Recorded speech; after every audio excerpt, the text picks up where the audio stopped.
Hey, I'm Nick Shell. Talk about hair loss. Today I didn't put any pomade in my hair, and I should have, and I just didn't. Here's what we're looking at. You know, here's what I want to. Yeah, I mean, like, it's just becoming so obvious to me. And I mentioned yesterday that this really, 2017 coming up, I just plan on that being my last year of hair. I'm going to grow it out longer, all around, slowly. I'll be doing that just to see if that gives me any potential. But I'm done with that after 2017 because of the contract. But here's what I was thinking about today. I'm thinking about the premises of movies that I haven't seen, and I probably never will see, like, I guess, Bucket List or something like that, where, so, or even, you know, Tim McGraw's song about skydiving, that you're given a certain amount of time to live, and then you've got to do all these things and reach all these goals by the time you die. You know, you're given, I give you 3 months to live, or whatever it is. It's the same way with hair, especially my hair. I don't know what my death sentence is for my hair, but it's definitely there. It's definitely there. It's definitely coming. So, and that's how I look at 2017. I think, okay, well, this is my last year of getting by with having some kind of hair situation before I shave it off. And I'm really, it's going to give me a year or so to really just look forward to it, actually. I mean, but I'm going to be so ready by that point to shave my head. And keep in mind, I mean, for the most part, once I start shaving my head again, I plan for that to be the norm from then on. So imagine if you're me, though, you're thinking, okay, well, starting in 2018, that's a new phase of life because I'll be the guy with the shaved head from then on out. That's what I'm planning on doing.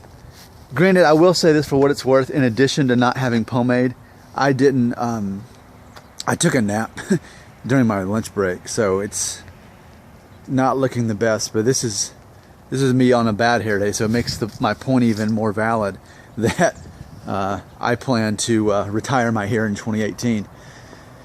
But it's like I said in those movies, those people are presented with this concept of, okay, well, what are you going to do with this last bit of time you've got left? And so it's the same thing with my hair. You know, in the year 2017, you'll be able to see what I plan to do with my hair in this last year. And that's really, honestly, I guess, kind of what this year's been about to a degree, because I stopped shaving my head, I think, on December 27th of last year. So all of 2017, I was growing my hair back out from a buzz cut and experimenting with different hairstyles. And I had, you know, the longer on top, 4 inches, and then short on the sides. I tried that. I wanted to see how long I could get this, but then keeping this short. But now, I guess the newest thing I want to see is really how long can I get all of my hair and it still look good to a certain degree. That's what but I'll have to do short hair and let this grow out again and just kind of see how that goes. But it's like a death sentence for your hair.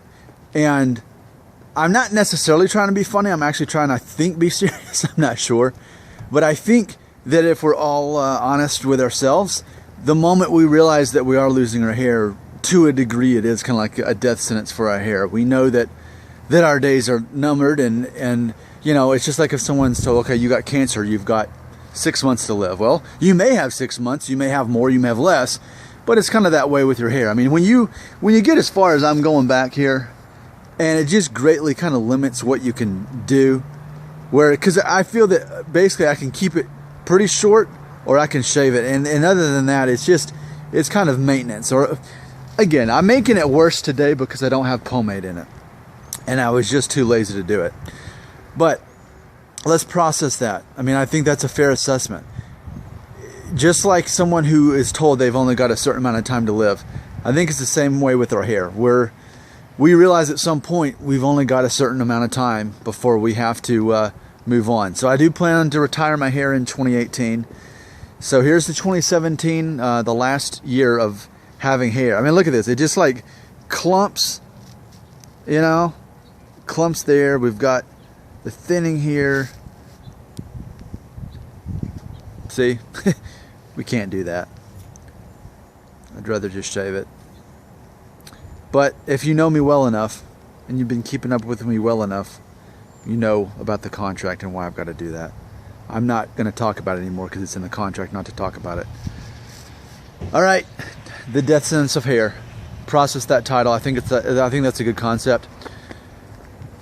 Because even if you don't see this happening to you yet, you never know when it will. But you could be 40 years old and be fine, and then bam, it hits you. And one last closing thought for this video is, I'm just trying to make it through 2017 with hair. I doubt I'll just dramatically lose most of my hair during that year. I should be able to make it through the year with still having somewhat comparable to this amount of hair by then, but because there's always the chance it just all falls out at once. I doubt it. I think it's unlikely. But here's to also hoping I have almost as much hair as I do now in 2018 when at that point, then I cash in my chips. I'm Nick Shell. I talk about receding hairlines and the psychology of it. It's all about psychology. That's all I'm good for. Well, I guess until 2018 when I'm shaving my head, I'll be talking about that a lot. You heard it first from me. Well, probably didn't. Or did you? I don't know. I'm trying to find my place in this world.